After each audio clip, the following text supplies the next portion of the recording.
Hey there, it's Michael.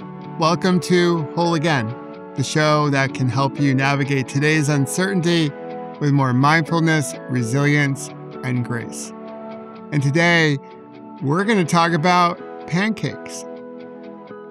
In particular, we're going to talk about first pancakes.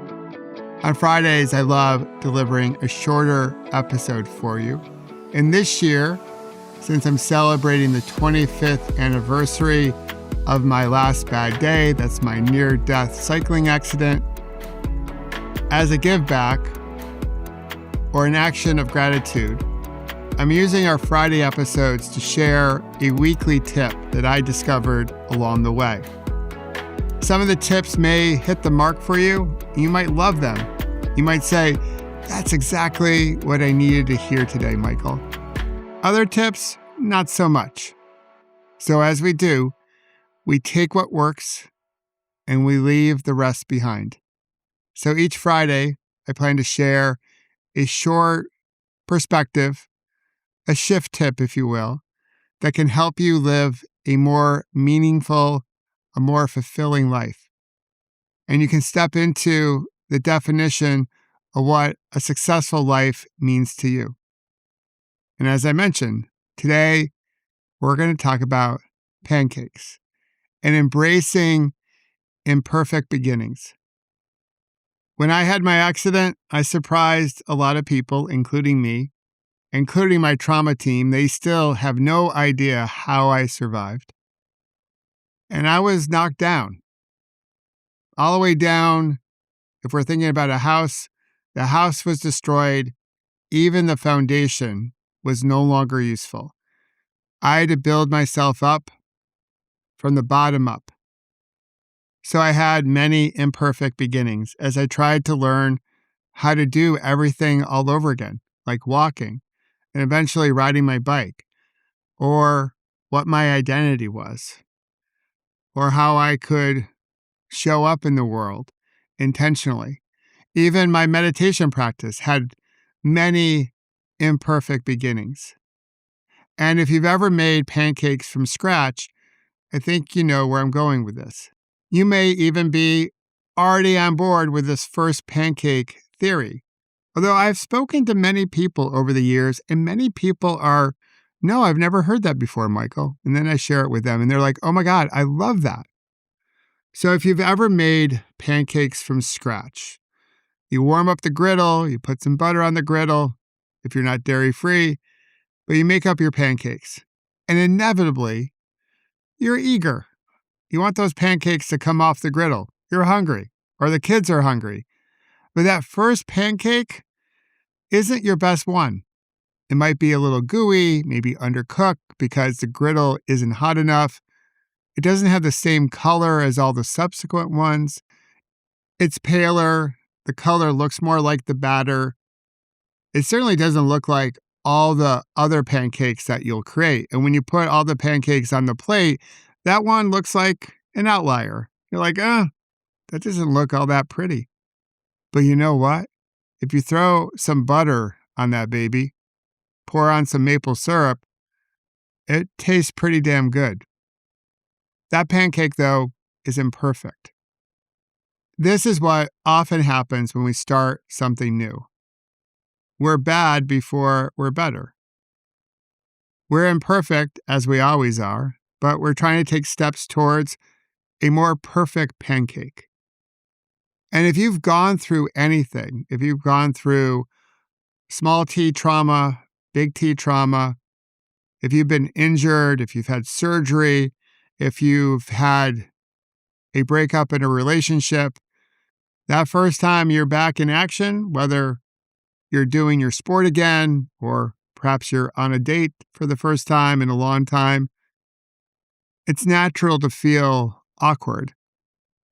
It's your first pancake. It's not going to look as beautiful as the ones that you get to make if you continue staying in it, staying in the batter, if you will. As the great Thich Nhat Hanh said, no mud, no lotus. I will say, no batter, no pancake. That first pancake that comes off the griddle, It's not a failure. It's not bad. You don't have to use that label. It's all part of the process. It's what you go through as you start anything new. The thing is, perfection isn't required, especially when you're making pancakes or starting most things that are new. Your nervous system, your body, your heart, your soul, they're all warming up the first time we do something for the first time. They're trying to find their new rhythm. So it's natural that that first pancake may not come out the way you wish it to. But sometimes the bravest thing, the thing that requires the most courage, is to try something new. It's to serve that first pancake to someone instead of eating it as you're trying to cook all the other pancakes because you think nobody will want that one. And yes, it's messy. It might not be attractive. And that is completely okay, my friend.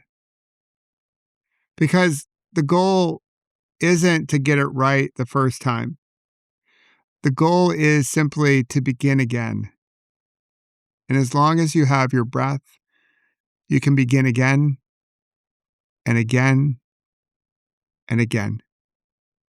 So if you're in a season of your life or starting to write a new chapter and you're starting something new, start with a small first step and allow your first pancake to be less than perfect. Allow it to be a little underdone, a little off-centered, a little wonky, if you will. You're allowed to take a few tries at pouring the right pancake until it feels natural to do so again. That first pancake doesn't mean you're failing. It means that you're trying, and there's something to celebrate with that.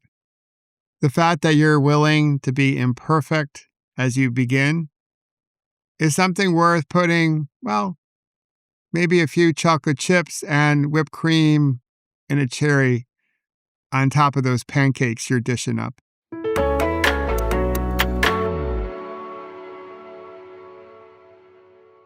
As always, thank you for being here. I don't know about you, but now I'm hungry, and I think I might whip up a batch of pancakes myself. Thank you, as always, for being part of our community. And if you haven't yet, join me over on Substack. There you'll find my writing, my teaching that I do each week, as well as our live practices that we do throughout the week, usually on Monday and Friday. I hope you'll join me over there and learn how to weave our practice into your daily life. And again, thank you for being here.